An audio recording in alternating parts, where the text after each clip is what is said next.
Hello my friends, welcome to YouTube channel. I'm your host Indrani. Please subscribe my channel and press the bell icon button. Friends, मैं God से pray करती हूँ कि God मेरे हर listeners और subscribers की हर अच्छी मनोकामनाएं पूर्ण करे और आप भी जरूर मुझे अपनी दुआओं में याद रखिएगा। जय श्री राम। आज की जो मेरी स्टोरी सेंडर्स है वो है विनय और स्वास्थी। आज की बहुत ही छोटी छोटी स्टोरी है, एंड तक सुनना प्लीज़। तो पहली जो स्टोरी मैं विनय जी की आपके साथ शेयर कर रही हूँ। मेरा नाम विनय है। मैं अपने बड़े भाई का एक स्टोरी आपके साथ शेयर करना चाहता हूँ। मेरा भाई दुबई गया हुआ था अपने जॉब के लिए।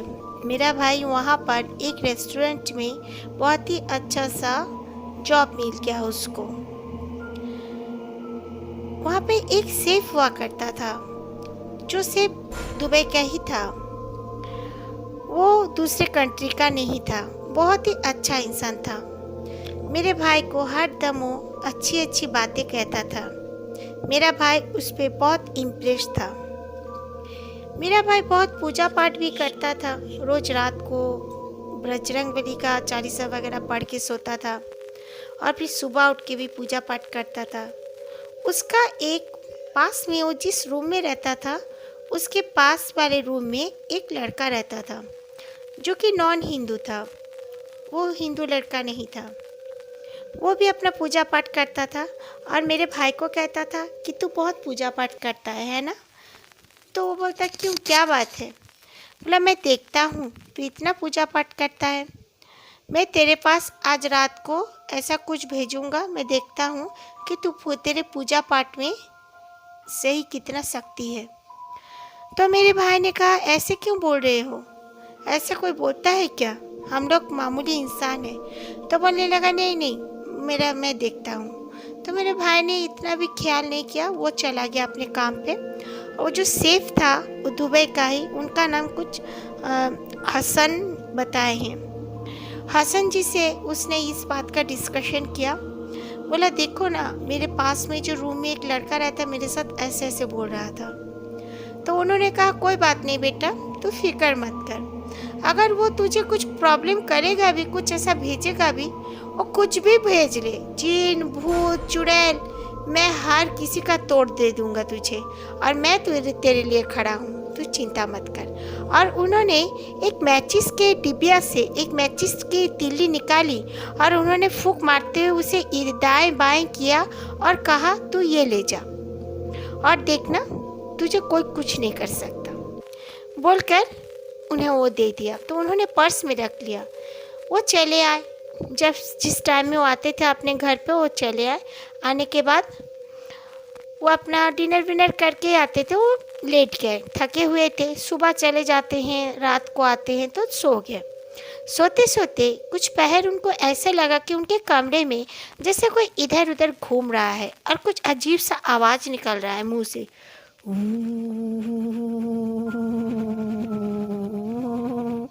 इस तरह का कुछ साउंड उनके कान में सुनाई पड़ रहा था। फिर उन्होंने सोचा इस तरह से कौन आवाज़ कर रहा है। बस एक ही रूम हुआ करता था उनका, एक ही रूम था और जस्ट वॉशरूम और थोड़ा सा डाइनिंग प्लेस था। कोई भी नहीं रहता था, वो बिल्कुल एलोन रहते थे उस रूम में। तो उन्होंने सोचा कि इस तरह से आवाज़ कहाँ से आ रही है। फिर उन्होंने जब गौर किया तो उन्हें पता चला कि उनके रूम से ही आ रही है। उनका वॉल में एक मिरर भी टंगा हुआ था। उन्हें जल्दी से जब लाइट को ऑन करके, उनके बेड से ही सिस्टम था, आराम से अपना स्विच ऑन कर देंगे लाइट का, तो उन्होंने देखा कि उनके आईने के सामने में, आईने में उसकी इमेज दिख रही थी, बट कोई खड़ा नहीं था आमने सामने या पीछे। वहाँ पर एक आदमी खड़ा हुआ है। आदमी के शरीर का रंग बिल्कुल ऐश कलर का है और आदमी रोबोट की तरह दिख रहा है और उसके आंखें गोल गोल बड़े बड़े और इधर उधर मटका रहा है और उसके आंखों में जो आईबॉल होता है वो नहीं है, बिल्कुल वैनिश है। तो मेरे भैया काफ़ी डर गए, लेकिन डरने के बाद भी उन्हें याद आया कि उनको हसन साहब जो थे उन्होंने उन्हें एक तिल्ली दी थी माचिस की। उन्होंने अपना पर्स को वो धीरे धीरे निकाल के अपने बेड के नीचे से, अपने तकिए के नीचे में रखे हुए थे, निकाल के उन्होंने वो तिल्ली को निकाला। और हसन जी ने जैसे किया था, कहा था उनको कि कोई भी प्रॉब्लम होगा बस तू उसे नीचे फेंक देना। उन्होंने वैसे ही नीचे फेंक दिया। नीचे फेंकते ही वो जो था उनको दिखा पूरे आईने में। उन्हें फेंका जब, वो आदमी जलने लगा और चीखने लगा, काफ़ी ज़ोर से चीख रहा था, जैसे लग रहा था कि बहुत लोग मिलकर चीख रहे हैं। बट वो सिंगल एक ही आदमी जैसा कुछ दिख रहा था। वो आदमी तो बिल्कुल नहीं था, बहुत ही लंबा चौड़ा कद का, और फिर कलर भी ऐश कलर का था वो, और आई बॉल्स भी नहीं थे, और उसके हाथ पैर काफ़ी लंबे लंबे थे। उसके जो हाथ थे वो घुटने से नीचे जा रहे थे। इस तरह होने के बाद उन्होंने जल्दी से हसन जी को फ़ोन भी किया। उन्होंने कहा कोई बात नहीं, तू अपने भगवान जो है, तू रोज़ पढ़ता है ना हनुमान चालीसा। तो उन्होंने कहा हाँ मैं तो पढ़ाई किया भी था। मुझे बस तू अपना भगवान को याद कर ले, कुछ नहीं होगा। ये सब जादू टोना तू नहीं जानता है बोलकर तू चिंता मत कर, कल मैं तुझे एक धागा दूंगा, पहन लेना। तो उन्होंने कहा ठीक है। सुबह जब उठे मेरे भाई, विनय जी कहते हैं कि उनका भाई जब सुबह उठे, पास वाला जो लड़का था, उन्होंने देखा वो लड़का तब तक निकल नहीं रहा था, जबकि वो उनके टाइम पर ही निकल जाया करता था। ये दोनों एक साथ ही निकलते थे अपने अपने गाड़ी में। तो उन्होंने नीचे आकर भी देखा वो लड़का का गाड़ी वहीं पे सही सलामत जैसे खड़ी होती थी हुई है। वो फिर रिटर्न आए। रिटर्न आने के बाद उन्होंने उसका दरवाज़ा बहुत बार नॉक किया, लेकिन वो खोल नहीं रहा था। फिर सबको उन्होंने बुलाया, कहा ये लड़का क्यों नहीं निकल रहा है, देखो इस लड़के को। ऐसे आसपास के और जो थे, वो एक मोटेल टाइप का था छोटा सा, और चीफ में मिलता था, इसीलिए वो लोग वहाँ पे स्टे किए थे। काफ़ी कॉस्टली है उस एरिया सब जगह में। तो उन्होंने जब डोर को वो ओपन नहीं किया तो पुलिस को कॉल कर दिया गया। पुलिस आई, आने के बाद उसका डोर जब उन्होंने तोड़ा तो वो लड़का बाकायदा जल के मर चुका था। वो जल गया था पूरी तरह, वो लड़का भी जिंदा नहीं था।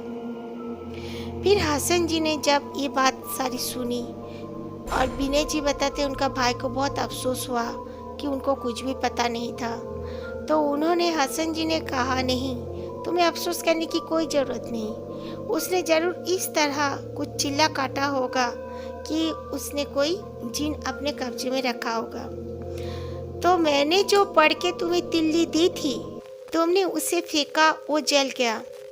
वो उसी के जान के साथ उसका भी जुड़ा हुआ था। वो काला जादू का कोई माहिर था, कोई इल्म कर रहा था जो कि पूरा नहीं हुआ था। उसके बावजूद उसने तुम पे इस तरह काला जादू करने की कोशिश की, तुम्हें डराने की कोशिश की, तुम्हें नुकसान करने की कोशिश की। इसीलिए खुदा उसे माफ़ नहीं किया। उसने अपने ताकतों का मिसयूज़ करना चाहा, इसलिए उस तरह उसकी मौत हो गई। ओके, चलिए हम लोग सेकंड स्टोरी के आगे बढ़ते हैं। ये स्टोरी हमारे साथ शेयर की है श्रुति जी ने। श्रुति जी बताती हैं कि मैं अपने नानू की, मतलब नानी माँ की एक स्टोरी शेयर करना चाहती हूँ। मेरी नानी तब बहुत छोटी हुआ करती थी। मेरी नानी की जो गांव था, और उनके नानी का अपना गांव और उनके नाना जी का गांव, वो दोनों एक जंगल के दरमियान हुआ करता था।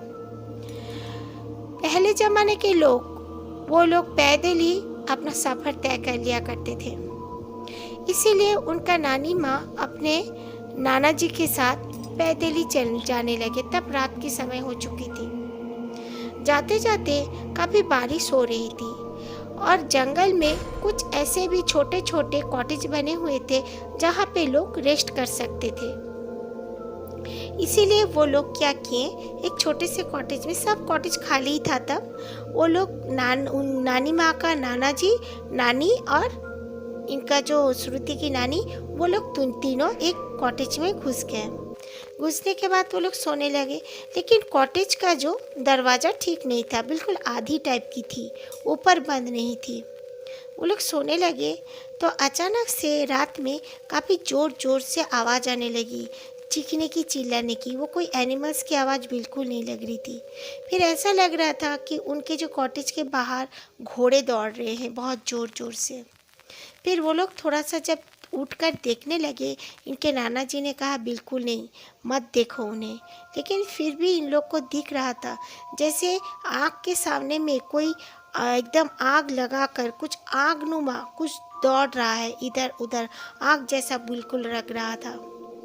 तो हर कोई जो भी थे वो लोग तीनों काफ़ी डर तो रहे थे, लेकिन उनका जो नाना जी थे, वो नाना जी वो ज़ोर ज़ोर से अपना गायत्री मंत्र पढ़ने लगे और उनके मिसेस को भी कहा कि तू दुर्गा पाठ करने लग। तो वो दुर्गा पाठ करने लगी जल्दी जल्दी से। और फिर उनके गले में भगवान का फोटो भी था।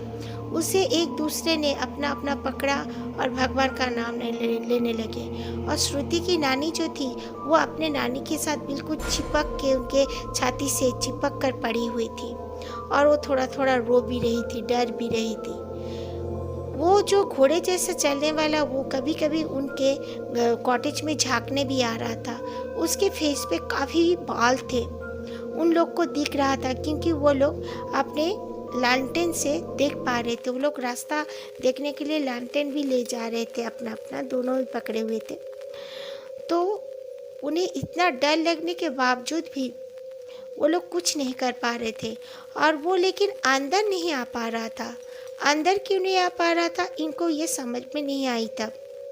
फिर जब थोड़ी सुबह हुई, ये लोग देखे कि उसका आने जाने का, चलने का, दौड़ने का आवाज़ और नहीं आ रहा है। उसके बाद वो लोग अपना गांव जाने का फैसला किए। फिर इन्होंने जब देखा तो दीवार पे देखा तो बजरंगबली का एक बहुत ही बड़ा सा तस्वीर था। उन्होंने शुक्रिया अदा की और प्रणाम किया उनको, फिर अपने रास्ते चले गए। उसके बाद सब लोगों ने कहा कि यहाँ पर बहुत लोगों के साथ बहुत कुछ होता है। बहुत लोग कहते हैं कि यहाँ पे घोड़े दौड़ने की जैसे आवाज़ में कोई बंदर जैसा कुछ दौड़ घूमता है यहाँ पर बहुत। कभी पेड़ों से इधर से उधर से, एक पेड़ से एक पेड़ वो जाता है, हर किसी को दिखता है जो भी रात को यहाँ आता जाता है। इसीलिए हर कोई वहाँ पर रात में आना जाना छोड़ दिए और फिर वो जो कॉटेज थे वो कॉटेज को भी सब किसी ने तोड़ दिया। वो कॉटेज रखा ही नहीं क्योंकि रात को उस समय बहुत ही खतरनाक बात होता था।